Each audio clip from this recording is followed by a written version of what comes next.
ਦੋਸਤੋ ਪੰਜਾਬੀ ਟ੍ਰਿਬਿਊਨ ਦੇ ਰੋਜ਼ਾਨਾ ਪ੍ਰੋਗਰਾਮ ਵੇਲੇ ਦੀ ਗੱਲ ਵਿੱਚ ਤੁਹਾਡਾ ਸਵਾਗਤ ਹੈ। ਮੈਂ ਆਤਿਸ਼ ਗੁਪਤਾ ਤੁਹਾਡੇ ਸਾਹਮਣੇ ਹਾਜ਼ਰ ਹਾਂ ਤੇ ਅੱਜ ਅਸੀਂ ਗੱਲ ਕਰਾਂਗੇ ਬਿਜਲੀ ਸੋਧ ਬਿੱਲ ਦੀ ਹਕੀਕਤ। ਸਾਡੇ ਨਾਲ ਇਸ ਬਾਰੇ ਗੱਲਬਾਤ ਕਰਨ ਲਈ ਵਿਸ਼ੇਸ਼ ਤੌਰ ਤੇ ਹਾਜ਼ਰ ਨੇ ਉੱਘੇ ਪੱਤਰਕਾਰ ਸ਼੍ਰੀ ਹਮੀਰ ਸਿੰਘ ਜੀ। ਹਮੀਰ ਜੀ, ਤੁਹਾਡਾ ਬਹੁਤ ਬਹੁਤ ਸਵਾਗਤ ਹੈ ਜੀ। ਜੀ ਸ਼ੁਕਰੀਆ ਆਤਿਸ਼। ਹਮੀਰ ਜੀ, ਕੇਂਦਰ ਸਰਕਾਰ ਵੱਲੋਂ ਅੱਜ ਪਾਰਲੀਮੈਂਟ ਦੇ ਵਿੱਚ ਬਿਜਲੀ ਸੋਧ ਬਿੱਲ ਪੇਸ਼ ਕੀਤਾ ਗਿਆ। ਦੇਖੀਏ ਤਾਂ ਬਿਜਲੀ ਸੋਧ ਬਿੱਲ ਦਾ ਜਿਹੜਾ ਪਿਛਲੇ ਲੰਬੇ ਸਮੇਂ ਤੋਂ ਵਿਰੋਧ ਹੋ ਰਿਹਾ ਸੀ ਤੇ ਗੱਲ ਕਰੀਏ ਤਾਂ 2-3 ਦਿਨਾਂ ਤੋਂ ਬਹੁਤ ਹੀ ਜ਼ਿਆਦਾ ਵੱਡੇ ਪੱਧਰ ਤੇ ਇਸ ਦਾ ਵਿਰੋਧ ਕੀਤਾ ਜਾ ਰਿਹਾ ਸੀਗਾ, ਸੰਘਰਸ਼ ਤੱਕ ਦੇ ਐਲਾਨ ਕੀਤੇ ਜਾ ਰਹੇ ਸੀ। ਤੇ ਅੱਜ ਅਸੀਂ ਪਹਿਲਾਂ ਤਾਂ ਇਹੀ ਜਾਣਨਾ ਚਾਹਾਂਗੇ ਇਸ ਬਿੱਲ ਦਾ ਵਿਰੋਧ ਆਖਿਰਕਾਰ ਹੋ ਕਿਉਂ ਰਿਹਾ ਸੀ ਤੇ ਪਾਰਲੀਮੈਂਟ 'ਚ ਪੇਸ਼ ਕੀਤਾ ਗਿਆ, ਇਸ ਬਿੱਲ ਦਾ ਕੀ ਬਣਿਆ? ਅਸਲ ਦੇ ਵਿੱਚ ਜਿਹੜਾ ਪਹਿਲਾਂ 2003 ਦਾ ਬਿਜਲੀ ਐਕਟ ਬਣਾਇਆ, ਉਸ ਤੋਂ ਪਹਿਲਾਂ 1948 ਦੇ ਐਕਟ ਦੇ ਤਹਿਤ ਸਾਡੇ ਬੋਰਡ ਸੀਗੇ ਆਪੋ ਆਪਣੇ। 1948 ਦਾ ਐਕਟ ਪੰਜਾਬ ਦਾ ਬਣਿਆ ਸੀ, ਪੰਜਾਬ ਦੇ ਬੋਰਡ ਉਹਦੇ ਮੁਤਾਬਕ ਬਣਿਆ ਸੀ। ਫਿਰ 2003 ਦੇ ਐਕਟ ਤੋਂ ਸ਼ੁਰੂ ਹੋਇਆ ਥੋੜ੍ਹਾ ਜਿਹਾ ਟਰੈਂਡ ਇਸ ਲੈਵਲ ਦਾ ਕਿ ਨਿੱਜੀਕਰਨ ਵੀ ਕਰਨਾ ਅਤੇ ਸੂਬਿਆਂ ਦੇ ਅਧਿਕਾਰਾਂ ਦੇ ਵਿੱਚ ਵੀ ਦਖਲ ਆਇਆ ਜੀ। ਉਹ 2003 ਦਾ ਐਕਟ ਬਣਿਆ ਸੀ। ਉਹ ਵੀ ਉਹਦੇ ਤਹਿਤ ਬੋਰਡ ਵੀ ਟੁੱਟੇ, ਸਾਡੇ ਵਾਲਾ ਵੀ PSCRC ਹੋ ਗਿਆ ਅਤੇ ਬਾਕੀ ਕਾਰਪੋਰੇਸ਼ਨਾਂ ਬਣ ਗਈਆਂ ਅਤੇ ਕਈ ਜਗ੍ਹਾ ਤਾਂ ਕਾਰਪੋਰੇਸ਼ਨਾਂ ਨਿੱਜੀਕਰਨ 'ਚ ਹੀ ਚਲੀਆਂ ਗਈਆਂ। ਸਾਡੇ ਹਜੇ ਤੱਕ ਕਾਰਪੋਰੇਸ਼ਨਾਂ ਤੱਕ ਰੋਕਿਆ ਹੋਇਆ ਸੀਗਾ। ਉਦੋਂ ਬਾਅਦ ਫਿਰ ਗੌਰਮੈਂਟ ਨੇ ਇੱਕ ਹੋਰ ਜਿਹੜਾ ਡਰਾਫਟ ਬਣਾਇਆ 2020 'ਚ, ਬਿਜਲੀ ਐਕਟ 2020 ਜਿਹਨੂੰ ਕਿਹਾ ਜਾਂਦਾ ਸੀ। ਉਹਦਾ ਬਹੁਤ ਵੱਡੇ ਪੱਧਰ 'ਤੇ ਵਿਰੋਧ ਹੋਇਆ ਦੇਸ਼ ਦੇ ਵਿੱਚ, ਖਾਸ ਤੌਰ 'ਤੇ ਕਿਸਾਨ ਅੰਦੋਲਨ ਦੌਰਾਨ ਵੀ ਉਹ ਇੱਕ ਵੱਡਾ ਇਸ਼ੂ ਸੀ ਬਾਕੀ ਦੇ ਨਾਲ ਦੀ ਨਾਲ ਜੀ। ਅਤੇ ਕਿਸਾਨ ਅੰਦੋਲਨ ਦੇ ਦੌਰਾਨ ਉਹਨਾਂ ਨੇ ਇੱਕ ਸਹਿਮਤੀ ਕਰ ਲਈ ਸੀ ਕਿਸਾਨਾਂ ਨਾਲ ਕਿ ਅਸੀਂ ਇਹ ਨਹੀਂ ਲਿਆਵਾਂਗੇ ਪਾਰਲੀਮੈਂਟ ਦੇ ਵਿੱਚ ਜੀ, ਜਿਹਦੇ ਕਰਕੇ ਉਹ ਡੈਫਰ ਹੋ ਗਿਆ। ਦੂਜਾ ਕਿਸਾਨਾਂ ਨਾਲ ਉਹ ਪਰਾਲੀ ਦਾ ਜਿਹੜਾ ਜੁਰਮਾਨੇ ਵਾਲਾ ਸਵਾਲ ਸੀ, ਵਾਤਾਵਰਨ ਵਾਲਾ, ਉਹ ਕੀਤਾ ਸੀ, ਇੱਕ ਇਹ ਕੀਤਾ ਸੀ ਜੀ। ਉਦੋਂ ਤਾਂ ਨਹੀਂ ਲਿਆਂਦਾ ਅਤੇ ਵਿਰੋਧ ਹੋਇਆ। ਉਹਦਾ ਅਸਰ ਹਜੇ ਵੀ ਹੈ। ਇੱਕ ਹੁਣ ਇਹਨਾਂ ਨੇ ਥੋੜ੍ਹਾ ਜਿਹਾ ਬਦਲੇ ਹੋਏ ਸ਼ੇਪ ਦੇ ਵਿੱਚ ਉਸੇ ਸੋਧ ਬਿੱਲ ਦਾ ਡਰਾਫਟ ਜਿਹੜਾ ਬਣਾ ਲਿਆ। ਜੀ। ਹੁਣ ਉਹ ਅੱਜ ਮਤਲਬ ਉਹ ਡਰਾਫਟ ਬਿੱਲ ਇਹਨਾਂ ਨੇ ਇਹ ਵੀ ਨਹੀਂ ਕੀਤਾ ਕਿ ਵੈਬਸਾਈਟ 'ਤੇ ਪਾ ਦੇਣ ਤਾਂ ਕਿ ਲੋਕ ਆਪਣੇ ਇਤਰਾਜ਼ ਦੇ ਦੇਣ, ਜਾਂ ਸੂਬਾ ਸਰਕਾਰਾਂ ਨਾਲ ਕੰਸਲਟ ਕਰਕੇ ਉਹਨਾਂ ਦੀ ਰਾਏ ਪੁੱਛੀ ਗਈ ਹੋਵੇ, ਜਾਂ ਦੂਜੇ ਸਟੇਕ ਹੋਲਡਰ ਨੇ ਜਿਹੜੇ, ਚਾਹੇ ਕਿਸਾਨ, ਚਾਹੇ ਮਜ਼ਦੂਰ, ਚਾਹੇ ਉਦਯੋਗ, ਜਿਹੜੇ ਮਤਲਬ ਆਮ ਖਪਤਕਾਰ ਨੇ, ਉਹਨਾਂ ਨਾਲ ਵੀ ਕੋਈ ਗੱਲ ਨਹੀਂ ਕੀਤੀ। ਇੱਕ ਤਾਂ ਇਹ ਉਹਦਾ ਵਿਰੋਧ ਹੋ ਰਿਹਾ ਜੀ। ਲੋਕ ਸਭਾ ਦੇ ਵਿੱਚ ਸਿੱਧਾ ਲਿਆਂਦਾ ਉਹ, ਅਤੇ ਲਿਆ ਕੇ ਆਪੋਜੀਸ਼ਨ ਨੇ ਬਹੁਤ ਵੱਡੇ ਪੱਧਰ 'ਤੇ ਵਿਰੋਧ ਕੀਤਾ। ਸਭ ਤੋਂ ਵੱਡਾ ਵਿਰੋਧ ਉਹਦੇ ਡਰਾਫਟ ਦੇ ਵਿੱਚ ਜੋ ਚੀਜ਼ਾਂ ਨੇ ਹੋਈਆਂ, ਪਹਿਲਾ ਵਿਰੋਧ ਇਹ ਕੀਤਾ ਜਿਹੜਾ ਖਾਸ ਤੌਰ 'ਤੇ ਜਿਹੜਾ ਕਾਂਗਰਸ MP ਆ ਮਨੀਸ਼ ਤਿਵਾੜੀ ਨੇ ਬੜਾ ਕੈਲਕੂਲੇਟ ਔਰ ਠੀਕ ਤਰੀਕੇ ਦਾ ਇੱਕ ਸਵਾਲ ਉਠਾਇਆ ਜਿਹੜਾ ਜੀ। ਉਹ ਇਹ ਹੈ ਕਿ ਇਹ 2003 ਦਾ ਜਿਹੜਾ ਆਬਜੈਕਟ ਐਂਡ ਰੀਜਨ ਉਸ ਬੇਸਿਕ ਕਾਨੂੰਨ ਦੇ ਨੇ ਜੀ। ਮਤਲਬ ਉਸ ਕਾਨੂੰਨ ਲਿਆਉਣ ਦਾ ਉਦੇਸ਼ ਕੀ ਹੈ ਅਤੇ ਉਹਦੇ ਕਾਰਨ ਕੀ ਨੇ, ਇਹ ਹਰ ਇੱਕ ਬਿੱਲ ਦੇ ਨਾਲ ਉਹਦੇ ਆਬਜੈਕਟ ਅਤੇ ਰੀਜਨ ਲੱਗੇ ਹੁੰਦੇ ਨੇ ਕਾਨੂੰਨ ਦੇ ਨਾਲ। ਇਹ ਜਿਹੜਾ ਨਵਾਂ ਸੋਧ ਬਿੱਲ ਆ ਰਿਹਾ ਇਹ ਉਹਨਾਂ ਦੇ ਦਾਇਰੇ ਤੋਂ ਬਾਹਰ ਹੈ। ਉਹਨਾਂ ਦੇ ਦਾਇਰੇ ਤੋਂ ਬਾਹਰ ਹੋਣ ਦਾ ਮਤਲਬ ਇਹ ਹੈ ਕਿ ਇਹ ਇੱਕ ਤਰ੍ਹਾਂ ਦੀ ਸੰਵਿਧਾਨਕ ਸੋਧ ਹੈ, ਇਹ ਇਕੱਲਾ ਕਾਨੂੰਨ 'ਚ ਸੋਧ ਨਹੀਂ ਹੈ ਜੀ। ਇਸ ਲਈ ਸੰਵਿਧਾਨਕ ਸੋਧ ਕਰਨ ਦਾ ਹੱਕ ਉਹ ਕਹਿੰਦੇ ਲੋਕ ਸਭਾ 'ਚ ਖੜ੍ਹ ਕੇ ਵੀ ਇਸ ਸਦਨ ਨੂੰ ਨਹੀਂ ਹੈ।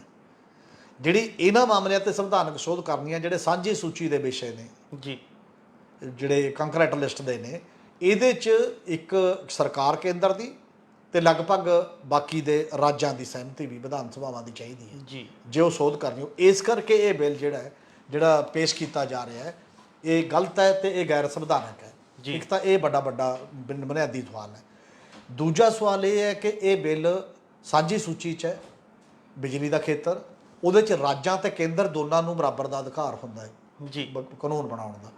ਅਤੇ ਜੇ ਕੇਂਦਰ ਸਰਕਾਰ ਕਾਨੂੰਨ ਬਣਾਉਣਾ ਚਾਹੇ ਤਾਂ ਉਹ ਰਾਜਾਂ ਨਾਲ ਬੈਠ ਕੇ ਡਿਸਕਸ ਕਰਦੀ ਹੈ ਤਾਂ ਕਿ ਉਹਨਾਂ ਨੂੰ ਵੀ ਜੋ ਸ਼ੂਟ ਕਰਦਾ ਅਤੇ ਉਹਦੇ ਮੁਤਾਬਕ ਇਹ ਚੀਜ਼ਾਂ ਹੋਣ। ਉਹ ਵੀ ਕੋਈ ਗੱਲ ਨਹੀਂ ਕੀਤੀ ਗਈ। ਤੀਜੀ ਗੱਲ ਇਸ ਬਿੱਲ ਦੇ ਵਿੱਚ ਇਹ ਆ ਰਹੀ ਹੈ ਕਿ ਇਹਦੇ 'ਚ ਹੋਰ ਪ੍ਰੈਕਟੀਕਲੀ ਜਿਹੜੀਆਂ ਧਾਰਾਵਾਂ ਨੇ ਉਹ ਕੇਂਦਰੀਕਰਨ ਕਰ ਲਿਆ। ਜੀ। ਕੇਂਦਰੀਕਰਨ ਕਿਵੇਂ ਕਰ ਲਿਆ? ਮੰਨ ਲਓ ਜਿਹੜੀਆਂ ਪ੍ਰਾਈਵੇਟ, ਸਾਡੇ ਤੋਂ ਪਹਿਲਾਂ ਰੌਲਾ ਪੈਂਦਾ ਪ੍ਰਾਈਵੇਟ ਕੰਪਨੀਆਂ ਨਾਲ ਜਿਹੜੇ ਪਾਵਰ ਪਰਚੇਜ ਐਗਰੀਮੈਂਟ ਨੇ, ਜਿਹੜੇ ਸਮਝੌਤੇ ਹੋਏ ਨੇ ਜੀ, ਅਤੇ ਉਹ ਸਮਝੌਤਿਆਂ ਦੇ ਬਾਰੇ ਜੇਕਰ ਅੱਗੇ ਨੂੰ ਜਿਹੜਾ ਕੋਈ ਫੈਸਲਾ ਕਰਨਾ ਸੀ ਕਿੰਨਾ ਪੈਸਾ ਕਿਹਦਾ ਰਹਿ ਗਿਆ ਕਿਹਦਾ ਨਹੀਂ, ਉਹ ਸਟੇਟ ਲੋਡ ਡਿਸਪੈਚ ਸੈਂਟਰ ਹੁੰਦਾ ਸਟੇਟ ਦਾ ਬਣਾਇਆ ਹੋਇਆ, ਜਿਹੜਾ ਟੋਟਲ ਲੋਡ ਜਾਂ ਬਾਕੀ ਚੀਜ਼ਾਂ ਚੈੱਕ ਕਰਦਾ, ਜਿਹੜਾ ਸਾਡਾ ਹੈੱਡ ਆਫਿਸ ਪਟਿਆਲੇ 'ਚ। ਜੀ। ਅਤੇ ਇੱਕ ਨੈਸ਼ਨਲ ਲੋਡ ਡਿਸਪੈਚ ਸੈਂਟਰ ਹੁੰਦੇ ਨੇ ਜਿਹੜੇ ਦਿੱਲੀ ਦੇ ਵਿੱਚ ਹੁੰਦੇ ਨੇ। ਹੁਣ ਤੱਕ ਇਹ ਹੱਕ ਸਟੇਟ ਦੇ ਲੋਡ ਡਿਸਪੈਚ ਸੈਂਟਰ ਨੂੰ ਸੀ, ਮਤਲਬ ਸੂਬੇ ਦੀ PSCRC ਨੂੰ ਸੀਗਾ। ਜੀ। ਅਤੇ ਜਾਂ ਜਿਹੜੀ ਪਾਵਰਕਾਮ ਹੈ ਜਿਹੜੀ ਉਹਨੂੰ ਉਸ ਲੈਵਲ ਦਾ ਸੀ। ਹੁਣ ਇਹ ਜਿਹੜਾ ਹੋਊਗਾ ਅਤੇ ਇਹ ਹੱਕ ਉੱਥੇ ਚਲਾ ਜਾਊਗਾ ਜੇ ਕਾਨੂੰਨ ਪਾਸ ਹੁੰਦਾ ਨੈਸ਼ਨਲ ਲੋਡ ਡਿਸਪੈਚ ਸੈਂਟਰ। ਜੀ। ਅਤੇ ਕੱਲ੍ਹ ਨੂੰ ਕੇਂਦਰ ਸਰਕਾਰ ਇਹ ਕਹਿ ਸਕਦੀ ਹੈ ਵੀ ਇਹ ਪ੍ਰਾਈਵੇਟ ਕੰਪਨੀਆਂ ਕਹਿਣ ਕਿ ਦੇਖੋ ਜੀ ਸਾਡਾ ਪੈਸਾ ਸਮੇਂ ਸਿਰ ਨਹੀਂ ਦਿੱਤਾ ਜਾਂ ਬਾਕੀ ਕੋਈ ਗੱਲ ਨਹੀਂ ਹੋਈ ਤਾਂ ਬਿਜਲੀ ਕੱਟ ਦਿਓ। ਜੀ ਬਿਲਕੁਲ। ਇਹ ਹੱਕ ਉਹਨੂੰ ਚਲਾ ਗਿਆ, ਮਤਲਬ ਸਾਡੇ ਸਟੇਟ ਦੀ ਬਜਾਏ। ਤੇ ਦੂਜੀ ਗੱਲ ਇਹਦੇ ਵਿੱਚ ਇਹ ਚਲਾ ਗਿਆ ਜਿਹੜਾ ਮਤਲਬ ਕੰਪਨੀਆਂ ਨੂੰ NOC ਮਿਲਦਾ ਸੀ, ਮਤਲਬ ਵੀ ਕੰਪਨੀ ਹਾਂ ਤੁਸੀਂ ਇੱਥੇ ਲਾ ਸਕਦੇ ਹੋ, ਜਿਹੜੀ ਵੀ ਡਿਸਟ੍ਰੀਬਿਊਸ਼ਨ ਕੰਪਨੀ ਜਾਂ ਜਿਹੜੀਆਂ ਮਰਜ਼ੀ, ਉਹਦਾ ਹੱਕ ਜਿਹੜਾ ਸੀ ਉਹ ਪੰਜਾਬ ਦੇ ਸਟੇਟ ਰੈਗੂਲੇਟਰੀ ਕਮਿਸ਼ਨ ਦੇ ਕੋਲ ਸੀ ਜੀ, ਜਾਂ ਦੂਜੇ ਸੂਬਿਆਂ ਦੇ ਸਟੇਟ ਦੇ ਰੈਗੂਲੇਟਰੀ ਕਮਿਸ਼ਨ ਕੋਲ ਸੀ। ਹੁਣ ਇਹ ਕਰ ਦਿੱਤਾ ਗਿਆ ਕਿ ਕੇਂਦਰ ਸਰਕਾਰ ਵੀ ਜਾਂ ਕੇਂਦਰ ਦਾ ਜਿਹੜਾ ਉਹ ਸੈਂਟਰਲ ਕਮਿਸ਼ਨ ਹੈ ਜੀ, ਉਹ ਵੀ ਦੇ ਸਕਦਾ ਹੈ। ਉਹ ਇੱਕੋ ਟਾਈਮ ਬਹੁਤੇ ਸਟੇਟਾਂ ਨੂੰ ਜਾਰੀ ਕਰ ਸਕਦਾ। ਜਿਹੜੀ ਕੰਪਨੀ ਕਹਿੰਦੀ ਮੈਂ 3 ਸਟੇਟਾਂ 'ਚ ਕੰਮ ਕਰਨਾ ਹੈ ਤਾਂ ਕੇਂਦਰੇ ਜਾਰੀ ਕਰ ਦੂਗਾ, ਸੂਬਾ ਸਰਕਾਰ ਦੀ ਸਦ ਪੁੱਛ ਦੀ ਕੋਈ ਲੋੜ ਨਹੀਂ ਹੈ ਜੀ। ਕੱਲ੍ਹ ਨੂੰ ਸੂਬਾ ਖਿਲਾਫ ਵੀ ਹੋਵੇ ਤਾਂ ਕੁਝ ਨਹੀਂ ਕਰ ਸਕਦਾ। ਇਹ ਹੱਕ ਕਾਨੂੰਨੀ ਤੌਰ ਤੇ ਤੁਸੀਂ ਉੱਪਰ ਕਰਤਾ। ਹੁਣ ਤੱਕ ਸੈਂਟਰ ਨੂੰ ਕੋਈ ਰਾਈਟ ਨਹੀਂ ਇਹ।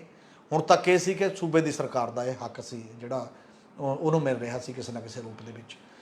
ਤੇ ਇਸੇ ਤਰ੍ਹਾਂ ਤੀਜੀ ਗੱਲ ਇਹ ਹੈ ਕਿ ਜਿਹੜੇ ਰੈਗੂਲੇਟਰੀ ਕਮਿਸ਼ਨਾਂ ਦੀ ਬਣਤਰ ਹੈ, ਉਹਦੀ ਬਣਤਰ ਵੀ ਕਿਸੇ ਨਾ ਕਿਸੇ ਰੂਪ ਦੇ ਵਿੱਚ ਉਹ ਕੇਂਦਰ ਸਰਕਾਰ ਦੇ ਜਿਹੜੇ ਨਾਰਮ ਨੇ ਉਹ ਆਪਣੇ ਤਰੀਕੇ ਹੇਠਾਂ ਲੈ ਲਈ ਤੇ ਉਹ ਕਮਜ਼ੋਰ ਕਰਤੇ, ਮਤਲਬ ਉਹਦੀ ਬਣਤਰ ਦੇ ਵਿੱਚ ਜਿਹੜੇ ਫੈਸਲਾਕੁਨ ਤਾਕਤ ਹੈ ਉਹ ਕਮਜ਼ੋਰ ਕਰਤੀ, ਵੀਕ ਕਰਤੀ, ਤੇ ਜਿਹਦੇ ਨਾਲ ਸਟੇਟਾਂ ਦਾ ਹੋਰ ਵੀ ਜ਼ਿਆਦਾ ਸਟੇਕ ਜਿਹੜਾ ਉਸ ਮਾਮਲੇ ਦੇ ਵਿੱਚ ਘਟ ਜਾਊਗਾ ਜੀ।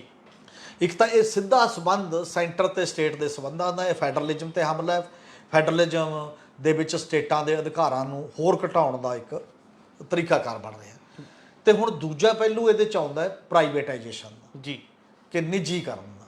ਨਿੱਜੀਕਰਨ ਦਾ ਮਤਲਬ ਇਹ ਹੈ ਕਿ ਇਦੋਂ ਪਹਿਲਾਂ ਜਿਹੜੇ ਹੱਕ ਸੀ ਨਿੱਜੀ ਕੰਪਨੀਆਂ ਦੇ, ਸਟੇਟ ਤਾਂ ਹੀ ਰੱਖ ਪਾਈ ਕਿਉਂਕਿ ਸਾਡੇ ਜਿਹੜੀ ਅੰਦੋਲਨ ਹੋਇਆ ਉਹ ਬਿਜਲੀ ਵਾਲਿਆਂ ਵੱਲੋਂ ਵੀ ਹੋਇਆ, ਮੁਲਾਜ਼ਮਾਂ ਵੱਲੋਂ, ਇੰਜੀਨੀਅਰਾਂ ਵੱਲੋਂ ਵੀ ਹੋਇਆ, ਉਹ ਕਿਸਾਨਾਂ ਵੱਲੋਂ ਵੀ, ਸਭ ਵੱਲੋਂ। ਜੀ, ਸਾਡੇ ਨਿੱਜੀ ਕੰਪਨੀ ਨਹੀਂ ਆਈ ਉਸ ਪੱਧਰ ਦੇ ਉੱਤੇ। ਵੰਡ ਦੀ ਕੰਪਨੀ ਵੀ ਸਾਡੇ ਇਹੀ PSC ਆਰਸੀ ਜਿਹੜੀ ਪਾਵਰਕਾਮ ਹੈ, ਪੰਜਾਬ ਸਟੇਟ ਜਿਹੜੀ ਪਾਵਰ ਕਾਰਪੋਰੇਸ਼ਨ ਹੈ ਜੀ। ਤੇ ਇਸੇ ਤਰ੍ਹਾਂ ਜਿਹੜੀ ਟਰਾਂਸਮਿਸ਼ਨ ਕੰਪਨੀ ਤਾਂ ਹੈ ਹੀ ਹੈ, ਟਰਾਂਸਕੋ ਜਿਹਨੂੰ ਕਹਿੰਦੇ ਆ, ਉਹ ਸਰਕਾਰੀ ਖੇਤਰ ਦੀਆਂ, ਮਤਲਬ ਪਬਲਿਕ ਖੇਤਰ ਦੀਆਂ ਨੇ ਹੈਗੇ। ਤੇ ਹੁਣ ਇਹਦੇ 'ਚ ਇਹ ਇੱਕ ਤਜਵੀਜ਼ ਪਾਤੀ ਹੈ ਕਿ ਜਿਹੜੀਆਂ ਵੰਡ ਕੰਪਨੀਆਂ ਨੇ, ਡਿਸਟ੍ਰੀਬਿਊਸ਼ਨ ਕੰਪਨੀਆਂ ਨੇ, ਉਹ ਅਲੱਗ-ਅਲੱਗ ਏਰੀਆ ਦੇ ਵਿੱਚ ਬਹੁਤੀਆਂ ਵੀ ਹੋ ਸਕਦੀਆਂ ਨੇ, ਕੋਈ ਐਂ ਨਹੀਂ ਵੀ ਇੱਕੋ ਹੋਵੇ। ਜੀ, ਮੰਨ ਲਓ ਚੰਡੀਗੜ੍ਹ ਦਾ ਇੱਕ ਸੈਕਟਰ ਹੈ ਜਾਂ ਕਿਸੇ ਪਟਿਆਲੇ ਦਾ ਇੱਕ ਮੁਹੱਲਾ ਹੈ ਜਾਂ ਕਿਸੇ ਸ਼ਹਿਰ ਦਾ ਹੋਰ ਹੈ ਜਾਂ ਇੱਕ ਪਿੰਡ ਵੀ ਮੰਨ ਲਓ। ਜੀ, ਉਹਦੇ 'ਚ ਜ਼ਰੂਰੀ ਨਹੀਂ ਇੱਕੋ ਕੰਪਨੀ ਬਿਜਲੀ ਵੰਡੂਗੀ, ਤੇ ਜ਼ਿਆਦਾ ਵੀ ਹੋ ਸਕਦੀਆਂ ਨੇ। ਉਹਦਾ ਮਤਲਬ ਕੀ ਹੈ?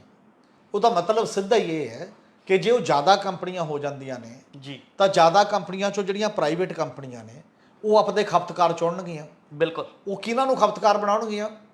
ਜਿਵੇਂ ਜਿਵੇਂ ਸਾਡੀਆਂ ਪ੍ਰਾਈਵੇਟ ਬੈਂਕਾਂ ਕਰਦੀਆਂ ਨੇ, ਜਿਹੜੇ ਪੈਸੇ ਵਾਲੇ ਨੇ, ਜਿਹੜੇ ਪੈਸਾ ਦੇ ਸਕਦੇ ਨੇ, ਉਹਨਾਂ ਨੂੰ ਬਣਾਉਂਦੀਆਂ ਨੇ। ਛੋਟੇ ਉੱਥੇ ਤਾਂ ਖਾਤਾ ਖੋਲ੍ਹਣ ਦਾ ਹੀ ਉਹ ਕਹਿੰਦੇ ਨੇ 5000 ਤੋਂ ਘੱਟ ਖਾਤਾ ਖੋਲ੍ਹਣ ਦਾ ਨਹੀਂ ਲੈਂਦੇ। ਤਾਂ ਖਰੈਤੀ ਖਾਤੇ ਕੌਣ ਖੋਲੂਗਾ? ਜਿਹੜੇ ਸਰਕਾਰ ਨਾਰਮਲ ਸਕੀਮਾਂ ਤਹਿਤ ਕਹਿੰਦੀ ਹੈ ਕਿ ਗਰੀਬਾਂ ਦੀਆਂ ਸਕੀਮਾਂ ਨੇ, ਮਨਰੇਗਾ ਦੀ ਹੈ, ਇਹ ਫਲਾਨਾ ਵੀ, ਇਹ ਤੇ ਪੈਸੇ ਨਹੀਂ ਲੈਣੇ, ਤੁਸੀਂ ਖਾਤਾ ਖੋਲ੍ਹੋ। ਜੀ, ਇਹਦਾ ਮਤਲਬ ਉਹਦੇ ਲਈ ਪਬਲਿਕ ਸੈਕਟਰ ਦੀਆਂ ਬੈਂਕਾਂ ਨੇ ਤੇ ਦੂਜੇ ਲਈ ਪ੍ਰਾਈਵੇਟ। ਉਸੇ ਤਰ੍ਹਾਂ ਫਿਰ ਬਿਜਲੀ ਦੇ ਖੇਤਰ 'ਚ ਵੀ ਜਦੋਂ ਕੰਪਨੀਆਂ ਇੱਕ ਇੱਕ ਹੋ ਜਾਣਗੀਆਂ ਕਈ ਜਗ੍ਹਾ ਤੇ ਉਹਨਾਂ ਦਾ ਹਾਲ ਇਹੀ ਹੋਊਗਾ ਕਿ ਇੱਕ ਪਾਸੇ ਉਹ ਖਪਤਕਾਰ ਹੋ ਜੂ ਜਿਹੜਾ ਪੈਸੇ ਦੇ ਕੇ ਤੇ ਉਹ ਕਰਦਾ, ਦੂਜੇ ਪਾਸੇ ਉਹ ਖਪਤਕਾਰ ਹੋ ਜਾਊਗਾ ਜਿਹੜਾ ਜਾਂ ਤਾਂ ਸਰਕਾਰ ਦੀ ਸਬਸਿਡੀ ਵਾਲਾ ਜੀ, ਜਾਂ ਉਹ ਗਰੀਬ ਹੈ ਜਿਹੜਾ ਨਹੀਂ ਉਹਨੇ ਪੇ ਕਰ ਸਕਦਾ, ਬਾਕੀ ਸਾਰੇ ਦਾ ਮੰਨ। ਇਹਦਾ ਮਤਲਬ ਇੱਥੋਂ ਤੱਕ ਚਲਾ ਜਾਊਗਾ ਕਿ ਪਾਵਰਕਾਮ ਜਿਹੜੀ ਦੀ ਇਹ ਜ਼ਿੰਮੇਵਾਰੀ ਹੈ ਕਿ ਉਹ ਸਟੇਟ ਦੇ ਵਿੱਚ ਬਿਜਲੀ ਦੇਵੇ, ਉਹਦੇ ਕੋਲ ਉਹ ਰੈਵਨਿਊ ਜਾਣਾ ਬੰਦ ਹੋ ਜਾਊਗਾ, ਉਹ ਪ੍ਰਾਈਵੇਟ ਕੰਪਨੀਆਂ ਦੀ ਵੰਡ ਵਾਲਿਆਂ ਕੋਲ ਚਲਾ ਜਾਊਗਾ। ਜੀ, ਜਦੋਂ ਉਹਦੇ ਕੋਲ ਉਹ ਰੈਵਨਿਊ ਨਹੀਂ ਜਾਏਗਾ ਤਾਂ ਜਿਹੜੀ ਸਰਕਾਰ ਸਬਸਿਡੀਆਂ ਦੇ ਰਹੀ ਹੈ ਵੱਖ-ਵੱਖ ਵਰਗਾਂ ਨੂੰ, ਜੀ, ਤਾਂ ਉਹਨਾਂ ਨੂੰ ਉਹ ਸਬਸਿਡੀਆਂ ਕਿਵੇਂ ਦੇਊਗੀ ਜਦੋਂ ਪਾਵਰਕਾਮ ਕੋਲ ਕੋਈ ਪੈਸਾ ਨਹੀਂ ਹੈ? ਬਿਲਕੁਲ।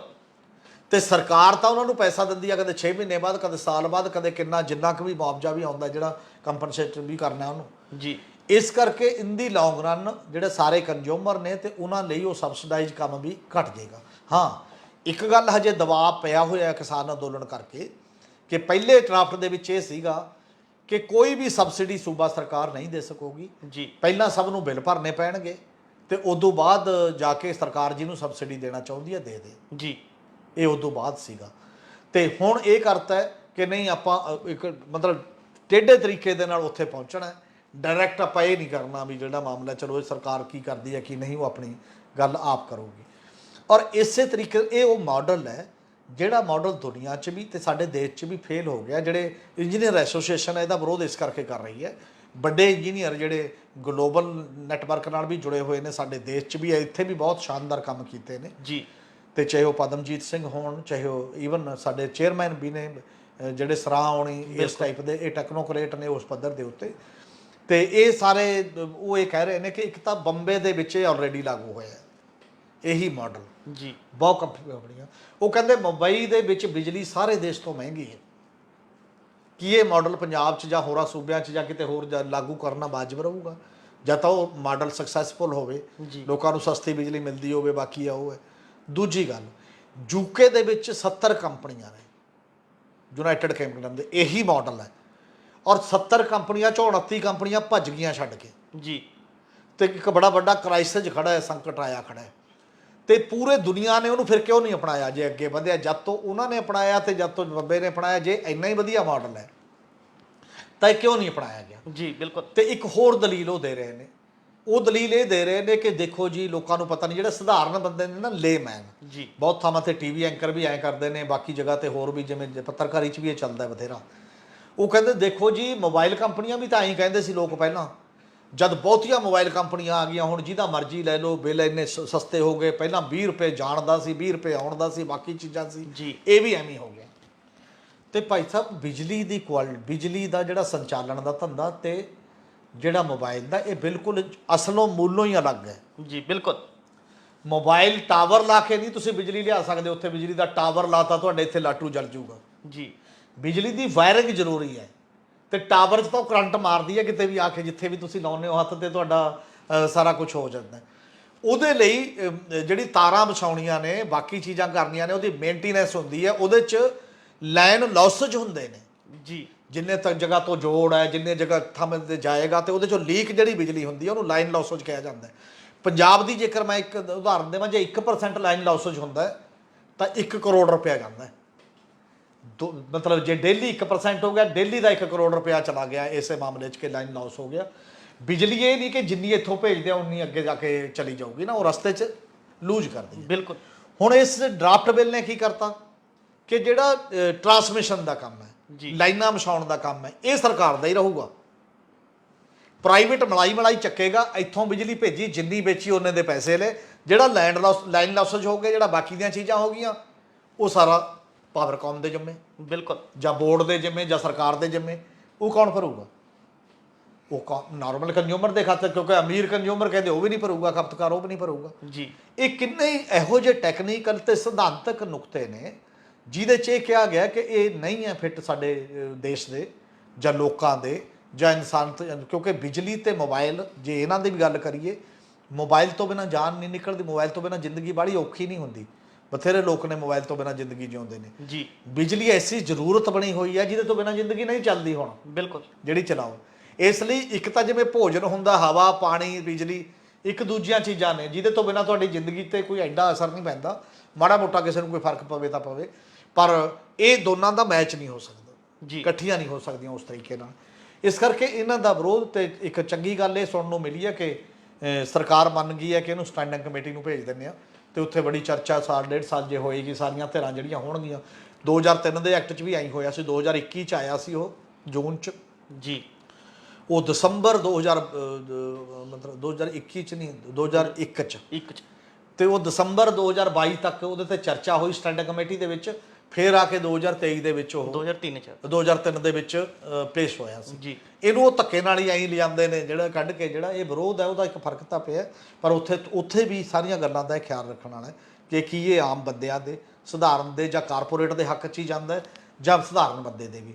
ਇਹ ਚੀਜ਼ਾਂ ਕੇਵਲ ਮੁਨਾਫੇ ਦੀਆਂ ਚੀਜ਼ਾਂ ਨਹੀਂ ਹੁੰਦੀਆਂ, ਇਹ ਚੀਜ਼ਾਂ ਲੋਕਾਂ ਦੀ ਸੁਵਿਧਾ ਦੀਆਂ ਚੀਜ਼ਾਂ ਹੁੰਦੀਆਂ ਨੇ। ਇਸ ਲਈ ਲੋਕਾਂ ਦੀ ਸੁਵਿਧਾ ਤਰਜੀਹ ਹੋਣੀ ਚਾਹੀਦੀ ਹੈ, ਮੁਨਾਫਾ ਉਹਦੇ 'ਚ ਬੁਨਿਆਦੀ ਤਰਜੀਹ ਨਹੀਂ ਹੋਣੀ ਚਾਹੀਦੀ। ਠੀਕ ਹੈ, ਮੁਨਾਫਾ ਕਮਾਉਣ ਲਈ ਵੀ ਕੰਪਨੀਆਂ ਕੰਮ ਕਰਦੀਆਂ ਨੇ, ਪਰ ਉਹ ਬੁਨਿਆਦੀ ਪਹਿਲੂ ਉਹ ਨਹੀਂ ਹੋਣਾ ਚਾਹੀਦਾ। ਬੁਨਿਆਦੀ ਪਹਿਲੂ ਲੋਕਾਂ ਦਾ ਹਿੱਤ ਹੋਣਾ ਚਾਹੀਦਾ ਜੀ। ਹਮੀਰ ਜੀ, ਤੁਸੀਂ ਸਬਸਿਡੀ ਦੀ ਗੱਲ ਕੀਤੀ ਸੀ, ਤਾਂ ਇੱਕ ਲੋਕਾਂ ਦੇ ਵਿੱਚ ਡਰ ਦਾ ਮਾਹੌਲ ਇਹ ਵੀ ਬਣਿਆ ਹੋਇਆ ਕਿ ਜੇ ਬਿਜਲੀ ਸੋਧ ਬਿੱਲ ਜਿਹੜਾ ਹੈਗਾ ਪਾਸ ਹੋ ਜਾਂਦਾ ਹੈ ਤਾਂ ਜਿਹੜੀ ਕਿਸਾਨਾਂ ਨੂੰ ਸਬਸਿਡੀ ਦਿੱਤੀ ਜਾਂਦੀ ਹੈ ਉਹ ਬੰਦ ਹੋ ਜਾਏਗੀ। ਪਰ ਕਿਤੇ ਨਾ ਕਿਤੇ ਕੇਂਦਰ ਸਰਕਾਰ ਜਾਂ ਉਸਦੇ ਆਗੂ ਇਹ ਦਾਅਵਾ ਕਰ ਰਹੇ ਨੇ ਵੀ ਕਿ ਜੇ ਇਹ ਬਿੱਲ ਪਾਸ ਵੀ ਹੋ ਜਾਂਦਾ, ਉਸ ਤੋਂ ਬਾਅਦ ਵੀ ਸਬਸਿਡੀ ਪਹਿਲਾਂ ਦੀ ਤਰ੍ਹਾਂ ਜਾਰੀ ਰਹੇਗੀ। ਅਸੀਂ ਜਾਣਨਾ ਚਾਹਾਂਗੇ ਸੱਚਾਈ ਕੀ ਆ ਸਰ, ਕਿ ਬਿਜਲੀ ਇਹ ਜਿਹੜੀ ਸਬਸਿਡੀ ਆ ਉਹ ਬੰਦ ਹੋਏਗੀ ਕਿ ਚੱਲਦੀ ਰਹੇਗੀ? ਹਾਂ, ਬਿਲਕੁਲ ਇਹ ਗੱਲ ਇੰਨੀ ਕੁ ਠੀਕ ਹੈ ਟੈਕਨੀਕਲੀ ਕਿ ਕਿਸਾਨ ਅੰਦੋਲਨ ਦਾ ਅਸਰ ਕੇਂਦਰ ਦੇ ਦਿਮਾਗ ਤੇ ਹਜੇ ਤੱਕ ਹੈ ਜੀ ਇਸ ਕਰਕੇ ਬਿਜਲੀ ਐਕਟ 2003 ਦੀ ਧਾਰਾ 65 ਹੈ ਜਿਹਦੇ 'ਚ ਲਿਖਿਆ ਗਿਆ ਕਿ ਸਰਕਾਰ ਜਿਹੜੇ ਵੀ ਮਰਜ਼ੀ ਵਰਗ ਨੂੰ ਸਬਸਿਡੀ ਦੇ ਸਕਦੀ ਹੈ, ਪੰਜਾਬ ਸੂਬੇ ਦੀ ਸਰਕਾਰ, ਪਰ ਸਰਕਾਰ ਨੂੰ ਉਹਦਾ ਮੁਆਵਜ਼ਾ ਦੇਣਾ ਪਊਗਾ ਉਸ ਪਾਵਰਕਾਮ ਨੂੰ ਜਾਂ ਉਸ ਕੰਪਨੀ ਨੂੰ, ਜਿਹੜੀ ਵੀ ਕੰਪਨੀ ਤੋਂ ਉਹ ਇਹ ਕਰਨਗੀਆਂ ਜੀ, ਤੇ ਉਹ ਐਡਵਾਂਸ ਦੇਣਾ ਪਏਗਾ। ਇਹ ਅਲੱਗ ਗੱਲ ਹੈ ਕਿ ਐਡਵਾਂਸ ਨਹੀਂ ਸਰਕਾਰ ਹਜੇ ਵੀ ਦਿੰਦੀ ਕਾਨੂੰਨ ਦੇ ਬਾਵਜੂਦ, ਉਹ ਪਹਿਲਾਂ ਕਹਿ ਦਿੰਦੀ ਆ ਉਹਨੂੰ ਕਿ ਦੇ ਦਿਓ ਵੱਖ-ਵੱਖ ਨੂੰ, ਇਕੱਲੇ ਕਿਸਾਨਾਂ ਨੂੰ ਨਹੀਂ ਬਿਜਲੀ ਮੁਫਤ ਮਿਲਦੀ ਹੈ, ਤਾਂ ਬਾਕੀ 600 ਯੂਨਿਟ ਮੁਫਤ ਹੋਣਾ, ਬਾਕੀ ਘਰੇਲੂ ਵੀ ਜਿਹੜੇ ਕਹਿੰਦੇ ਨੇ 300 ਤੱਕ 600 ਯੂਨਿਟ ਤੱਕ ਮਿਲਣਾ, ਬਾਕੀ ਇੰਡਸਟਰੀਲਿਸਟ ਨੂੰ ਵੀ 5 ਰੁਪਏ ਯੂਨਿਟ ਤੋਂ ਜ਼ਿਆਦਾ ਵਾਲੀ ਬਿਜਲੀ ਸਬਸਿਡਾਈਜ਼ ਹੈ, ਉਹ ਸਾਰੀਆਂ ਚੀਜ਼ਾਂ ਹੈਗੀਆਂ ਨੇ।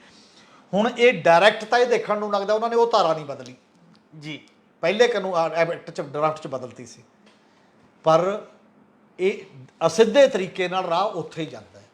ਉਹ ਕਿਵੇਂ ਜਾਂਦਾ ਉੱਥੇ, ਜਿਵੇਂ ਮੈਂ ਪਹਿਲਾਂ ਗੱਲ ਕੀਤੀ ਕਿ ਜਦੋਂ ਤੁਸੀਂ ਬਹੁਤੀਆਂ ਕੰਪਨੀਆਂ ਪ੍ਰਾਈਵੇਟ ਕਰਤੀਆਂ ਵੰਡਣ ਦੇ ਵਾਸਤੇ ਬਿਜਲੀ, ਜੀ, ਤਾਂ ਜਿਹੜੇ ਅਮੀਰ ਮਹੱਲੇ ਨੇ ਜਿਹੜੇ ਬਿੱਲ ਪੇ ਕਰ ਸਕਦੇ ਨੇ ਉੱਥੇ ਅਮੀਰ ਕੰਪਨੀਆਂ ਜਾਣਗੀਆਂ, ਨਿੱਜੀ ਕੰਪਨੀਆਂ, ਜੀ, ਤੇ ਜਿਹੜੇ ਗਰੀਬ ਮਹੱਲੇ ਨੇ ਜਿੱਥੇ ਸਬਸਿਡਾਈਜ਼ ਹੋਊ ਸਾਰਾ, ਉਹਦਾ ਕਨੈਕਸ਼ਨ ਨਹੀਂ ਦੇਊਗੀ ਪ੍ਰਾਈਵੇਟ ਕੰਪਨੀ, ਕਿਉਂਕਿ ਉਹਨੂੰ ਦੇਤਾ ਨਾ ਹੱਕ ਤੁਸੀਂ। ਜੀ ਬਿਲਕੁਲ, ਉਹ ਉੱਥੇ ਥੋੜੀ ਦੇਊਗਾ ਕੰਪਨੀ। ਤੁਸੀਂ ਪ੍ਰਾਈਵੇਟ ਕੋਈ ਵੀ ਬੈਂਕ ਦੱਸੋ ਗਰੀਬ ਆਦਮੀ ਨੂੰ ਲੋਨ ਦੇ ਕੇ ਲੋਨ ਦਿੰਦਾ ਕੋਈ? ਇੱਕ ਵੀ ਪ੍ਰਾਈਵੇਟ ਕੰਪਨੀ ਜੀ, ਬੈਂਕ, ਤੇ ਸਾਰੇ ਜਿਹੜੇ ਗਰੀਬਾਂ ਦੇ ਨੇ ਲੋਨ ਜਾਂ ਜਿਹੜੇ ਉਹਨਾਂ 'ਚ ਖਾਤੇ ਖੁੱਲ੍ਹਦੇ ਨੇ ਜਾਂ ਜਿਹੜੀਆਂ ਸਕੀਮਾਂ ਦੇ ਮਾੜੇ ਮੋਟੇ ਉਹ ਨੇ, ਉਹ ਸਾਰੇ ਪਬਲਿਕ ਸੈਕਟਰ ਦੀਆਂ ਬੈਂਕਾਂ ਦੇ ਥਰੂ ਹੀ ਜਾ ਰਹੇ ਨੇ, ਬਿਲਕੁਲ, ਕਿਉਂਕਿ ਵੈਲਫੇਅਰ ਸਟੇਟ ਦੇ ਵਾਸਤੇ ਸਰਕਾਰ ਹੀ ਕੰਮ ਕਰਦੀ ਹੈ ਤੇ ਪ੍ਰਾਈਵੇਟ ਥੋੜੀ ਕਰ ਰਿਹਾ ਉਸ ਲੈਵਲ ਦੇ ਉੱਤੇ। ਇੱਕ ਤਾਂ ਉਹ ਨਹੀਂ ਹੋਏਗਾ, ਤੇ ਜਦੋਂ ਫਿਰ ਪੈਸੇ ਵਾਲੀ ਧਿਰ ਇੱਕ ਬੰਦਾ, ਪਰ ਜੇ ਸੌਖੇ ਸ਼ਬਦਾਂ ਸਮਝਣਾ ਹੋਵੇ, ਇੱਕ ਬੰਦਾ ਪਿੰਡ 'ਚ ਜਾਂ ਮੁਹੱਲੇ 'ਚ ਪਰਚੂਨ ਦੀ ਦੁਕਾਨ ਕਰਦਾ ਜੀ, ਉਹਦੇ ਕੋਲੇ ਆਉਂਦਾ ਵੀ ਅੱਧੇ ਪੈਸੇ ਤਾਂ ਲੋਕ ਨਗਦ ਦੇ ਜਾਂਦੇ ਨੇ, ਅੱਧੇ ਉਧਾਰ ਆ, ਉਹ ਕਹਿੰਦਾ ਭਾਈ 6 ਮਹੀਨੇ ਬਾਅਦ ਨਾ ਜਦ ਫਸਲ ਆਊਗੀ ਉਦੋਂ ਦੇ ਦਾਂਗੇ। ਤੇ ਹੁਣ ਮੌਕੇ ਤੇ ਇਹ ਹੋ ਜੇ ਵੀ ਉਧਾਰ ਉਹਦੇ ਕੋਲ ਕੈਸ਼ ਦੇਣ ਵਾਲਾ ਕੋਈ ਨਾ ਬਚੇ। ਜੀ, ਜਿਹੜੇ ਬੰਦੇ ਉਹ ਕਹਿੰਦੇ ਸੀ ਤਾਂ ਸ਼ਹਿਰੋਂ ਲਿਆਵਾਂਗੇ ਜੇ ਆਪਦਾ 6 ਮਹੀਨੇ ਦਾ, ਅਸੀਂ ਤੇ ਤੋਂ ਲੈਂਦੇ ਹੀ ਨਹੀਂ, ਕਿ ਉਹ ਇਕੱਲੇ ਉਧਾਰ ਨਾਲ ਚੱਲ ਸਕਦੀ ਉਹਦੀ ਦੁਕਾਨ। 6 ਮਹੀਨੇ ਕੁਝ ਨਾ ਕੋਈ ਨਾ ਪੈਸਾ ਉਹਦੇ ਕੋਲ ਆਵੇ, ਉਜੜ ਜੂਗੀ। ਬਿਲਕੁਲ, ਉਸ ਤਰੀਕੇ ਦੇ ਨਾਲ ਇਹ ਪਾਵਰਕਾਮ ਜਾਂ ਬਾਕੀ ਦਾ ਜਿਹੜਾ ਬੋਰਡ ਜਾਂ ਪਬਲਿਕ ਸੈਕਟਰ ਦਾ ਅਦਾਰਾ ਹੈ, ਉਹਨੇ ਉਜੜ ਜਾਣਾ 2 ਸਾਲ 'ਚ। ਇਸ ਲਈ ਪੱਕੇ ਤੌਰ ਤੇ ਸਬਸਿਡੀ ਦਾ ਟਮਟਮਾ ਬੰਦ ਹੋ ਜਾਣਾ ਹੈ। ਨਰਿੰਦਰ ਮੋਦੀ ਸਾਹਿਬ ਨੇ ਕਿਹਾ ਸੀ ਗੈਸਾਂ ਦਾ ਸਿਲੰਡਰ ਜੀ, ਕਿ ਅਮੀਰ ਬੰਦੇ ਛੱਡ ਦਿਓ ਹਜੇ, ਬਾਕੀ ਹੌਲੀ ਹੌਲੀ। ਸਿਲੰਡਰਾਂ ਦੀ ਸਬਸਿਡੀ ਕਿੱਧਰ ਗਈ? 1100 ਤੋਂ ਉੱਪਰ ਦਾ ਸਿਲੰਡਰ ਹੋ ਗਿਆ ਨਾ, ਗੈਸ ਦਾ ਸਿਲੰਡਰ ਜਿਹੜੀ ਸਬਸਿਡੀ ਮਿਲਦੀ ਸੀ। ਜੀ, ਇਹ ਉਹੀ ਰਸਤਾ ਹੈ, ਚਲਦੇ ਚਲਦੇ ਸਾਫ਼ ਕਰਨਾ ਸਾਰਾ ਕੁਝ, ਹਰ ਇੱਕ ਨੂੰ ਟੋਟਲ ਉਹਦੇ ਤੇ ਆਏਗਾ, ਸਬਸਿਡੀਆਂ ਬੰਦ ਹੋਣਗੀਆਂ ਜੇ ਡਰਾਫਟ ਉਸੇ ਤਰ੍ਹਾਂ ਮਨਜ਼ੂਰ ਕਰ ਲਿਆ ਜਾਂਦਾ ਤਾਂ।